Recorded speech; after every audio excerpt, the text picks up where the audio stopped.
हम राजीव दीक्षित जी की ये बुक पढ़ रहे हैं जो हमारे हेल्थ के लिए हमें सजाग करेगी। हम तंदुरुस्त रहना है और घर के ही सामान में से, रसोई के ही सामान में से हमें सारी दवाइयाँ मिल जाएगी।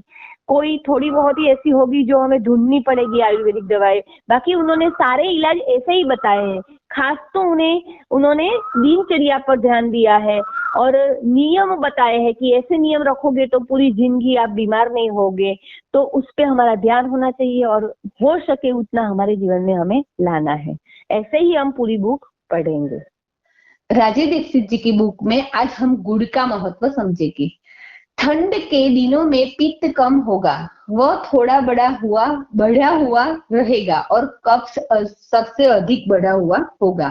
कफ का असर हमारी जठराग्नि पर होता है, जिससे जठराग्नि थोड़ा कम और मंद होती है। इसलिए सर्दी के दिनों में तिल, गुड़, मूंगफली खाना चाहिए। घी सबसे ज्यादा खाना चाहिए ठंडी के दिनों में। तिल, गुड़, मूंगफली और घी ठंडी के दिनों में ज्यादा खाना चाहिए। कफ के शांत रखने के लिए गुड़ सबसे अच्छा होता है। कफ को संतुलित रखने के लिए शहद भी अच्छी होती है, इसलिए जो शहद खा सकते हैं उन्हें शहद खाना चाहिए और जो गुड़ खा सकते हैं उन्हें गुड़ खाना चाहिए। कफ जब भी बिगड़ता है तो शरीर में फास्फोरस की कमी आ जाती है। शरीर में फास्फोरस के पूरक के रूप में बहुत थोड़ी मात्रा में आर्सेनिक होना चाहिए, जिससे फास्फोरस को ताकत मिलती है। लेकिन आर्सेनिक शरीर के लिए एक प्रकार का जहर है, इसलिए इसकी मात्रा शरीर में बढ़ती नहीं चाहिए। गुड़ में भरपूर मात्रा में फास्फोरस होता है और बहुत थोड़ी मात्रा में ये आर्सेनिक भी होता है, इसलिए कफ को नियंत्रित करने के लिए गुड़ आवश्यक खाएं। गन्ने के रस से ज्यादा फास्फोरस गुड़ में होता है, यानी गुड़ बनता है गन्ने के रस में से, पर उसमें फास्फोरस ज्यादा होता है गुड़ में, गन्ने के रस से ज्यादा। गुड़ एक दिन के बच्चे को भी खिलाया जा सकता है, बशर्ते यह जैविक होना चाहिए। जैविक यानी अच्छा। गुड़ से भी अच्छी स्थिति है फास्फोरस का तरल गुड़, राब काकवी में होता है, यानी रबड़ी गुड़ होता है जो लिक्विड फॉर्म में होता है, एकदम ढीला होता है, जो कई जगह मिलता है। सफेद गुड़ कभी न खाए। गुड़ हमेशा तांबाई रंग का खाए या काले रंग का खाए। गुड़ के अतिरिक्त जो भी मिठाइयां है वह स्वास्थ्य की दृष्टि से अच्छी नहीं होती, जैसे चीनी, क्योंकि चीनी बढ़ते ही फास्फोरस समाप्त हो जाता है। चीनी से शरीर में सबसे अंत में अम्ल बनता है। अम्ल यानी बिना डाइजेस्ट किया हुआ, यानी बिना पचा हुआ भोजन जो शरीर में रह जाता है उसको अम्ल बोलते हैं। गुड़ से शरीर में सबसे अंत में क्षार बनता है। क्योंकि शरीर में अम्ल बनता है तो चीनी खाने से बाद के कई सारे रोग जन्म लेना शुरू कर देंगे। गुड़ से बनने वाला क्षार पेट में अम्लों को संतुलित करता रहता है, जिसके कारण रोगों की संभावना नहीं बढ़ती है। चीनी को पचाने के लिए पेट को वैसे ही ताकत लगानी पड़ती है जैसे ठंडे पानी को शरीर में तापमान पर लाने के लिए लगानी पड़ती है। चीनी सबसे देर में पचती है। गुड़ पेट में सभी चीजों को भी पचा देता है और चीनी का पेट को पचाना पड़ता है। चीनी को यानी हमें समझ में आना चाहिए, जैसे डायबिटीज वाले दर्दी होते हैं ना, वो गुड़ भी नहीं खाते, चीनी भी नहीं खाते, सही में उनको गुड़ खाना चाहिए। जो गुड़ खाते हैं खाने के बाद थोड़ा, तो उनका खाया हुआ खाना भी पच जाता है। चीनी नहीं खानी चाहिए, हमें साफ याद रखना है। चीनी को पचाने के लिए पेट को वैसे ही ताकत लगानी पड़ती है। और जैसे ब्रह्मचारी लोगों के लिए चीनी बहुत खराब है। जैविक गुड़ केमिकल रहित सबसे अच्छा और उत्तम माना जाता है। दही में गुड़ मिलाकर ही खाना चाहिए, लेकिन दूध में गुड़ मिलाकर कभी नहीं लेना चाहिए। दूध के पीने के पहले या बाद में गुड़ खा सकते हैं। दही में गुड़ मिलाने से दही के दोष समाप्त हो जाते हैं, यानी जो दही हम लोग खाते हैं उसमें गुड़ मिलाकर खाएंगे तो दही से जो तकलीफ होती है, बीमारियां होती है, वो नहीं होगी, अच्छा हो जाएगा, उसके दोष समाप्त हो जाएंगे। तिल का भी वही गुण होता है जो गुड़ का होता है, इसलिए तिल और गुड़ अवश्य खाना चाहिए। मूंगफली भी क्षारीय है, अर्थात इसे भी गुड़ के साथ अवश्य खाना चाहिए। इसे नवंबर, दिसंबर, जनवरी, फरवरी में जरूर खाना चाहिए। इससे कफ संतुलित होता है। कफ का सबसे खराब रोग मोटापा है। मोटापा कम करने के लिए उद्देश्य से भी आप गुड़ और मूंगफली और तिल खा सकते हैं, मोटापा कम हो जाएगा। अभी जो लोग हम ऐसा सोचते हैं कि ऑयली खाएंगे तो वजन बढ़ जाएगा, इसलिए हम ऑयली नहीं खाते हैं। ऑयली नहीं खाते लेकिन तला हुआ वेफर पूरा खा लेते हैं। तो सब गलत चीजें हम खाते हैं, इसलिए हमारा शरीर बिगड़ता भी है और वजन बढ़ता भी है। गुड़ या गुड़ की बनी हुई कोई भी वस्तु खाने से जहर को कम करने का काम करती है, यानी सारा खाना पचा देती है और कचरा बाहर निकाल देती है, यानी गुड़ तो खाना ही चाहिए। गुड़ खाना चाहिए। और आगे देखते हैं चीनी खाने से होने वाले नुकसान। 2 चैप्टर साथ में ही आ जाएंगे आज, तो हमें पता चलेगा कि हमें क्या करना है। चीनी कभी न खाए। चीनी में शरीर को काम आने वाला एक भी पोषक तत्व नहीं होता। चीनी का मीठापन सुक्रोज के कारण होता है, जो कि शरीर में हजम नहीं होता। बहुत ही मुश्किल से जिसके साथ इसे आप खाओगे उसे भी वे हजम नहीं होने देगा। जो मीठापन हमारे काम का है उसका नाम है फ्रक्टोज। चीनी को छोड़कर भगवान की बनाई हुई हर मीठी चीज फ्रक्टोज होता है।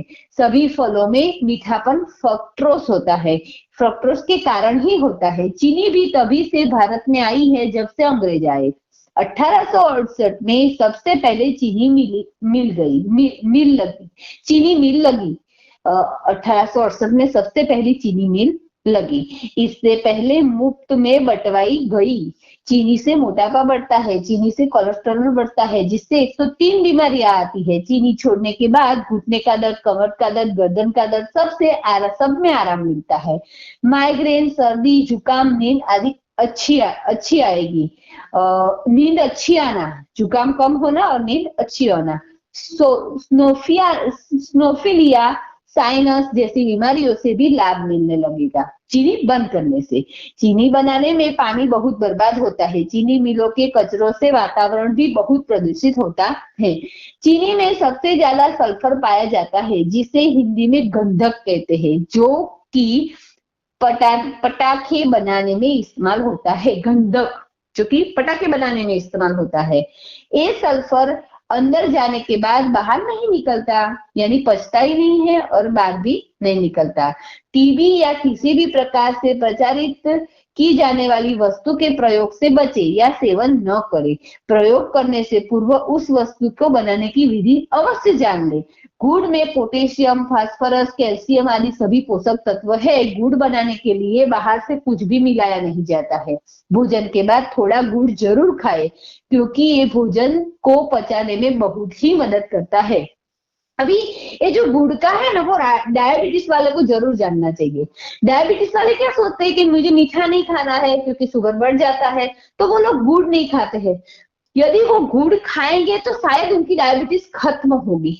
रोज इनका बहुत सारे राजीव दीक्षित जी के खुद बोलते हैं वैसे बहुत सारे वीडियो हमें यूट्यूब पर मिल जाएंगे। हमको सर्च करना है, तो उनकी आवाज में उन्होंने जो समझाया वो भी सुनना है। ये बुक तो हम उन्हीं की पढ़ ही रहे हैं, लेकिन वो जो अपनी आवाज में समझाते हैं उनका एक जुनून है, उनका एक तप है, उनका एक तेज है। उससे हमें ऐसा ही लगता है कि हमें ये करना चाहिए।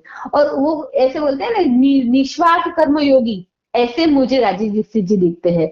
और उन्होंने पूरा अपना जीवन देश के लिए समर्पित किया है। उनको सुनना चाहिए। उनके बहुत सारे वीडियो हमें यूट्यूब पर मिलते हैं।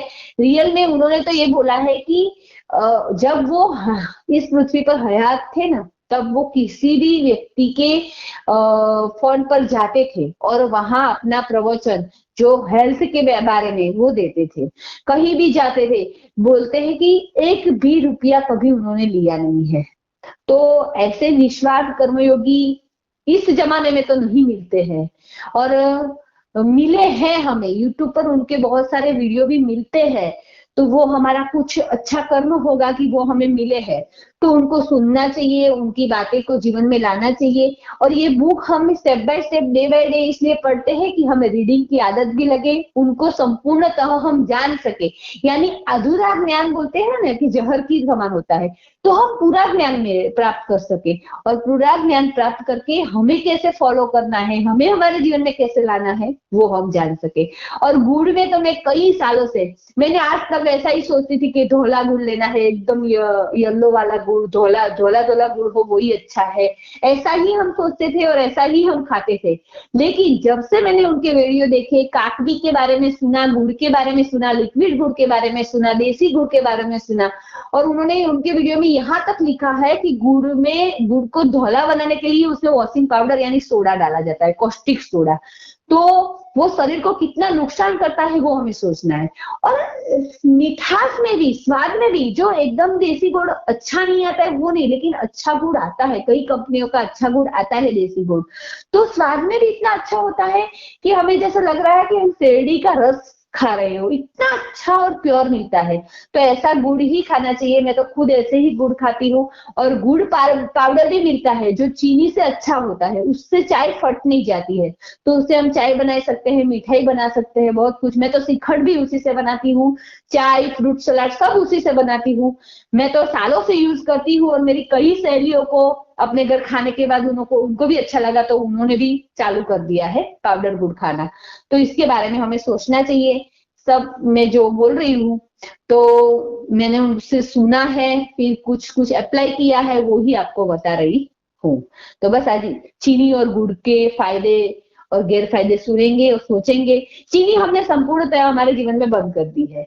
सिर्फ मैं थोड़ी 2-3 किलो चीनी घर में रखती हूँ कि कोई ऐसी आइटम बनानी हो और गेस्ट आने वाले हो तो चीनी यूज नहीं होती। बोले तो कितने महीनों से हमने चीनी खाई नहीं है, और अच्छी बात है।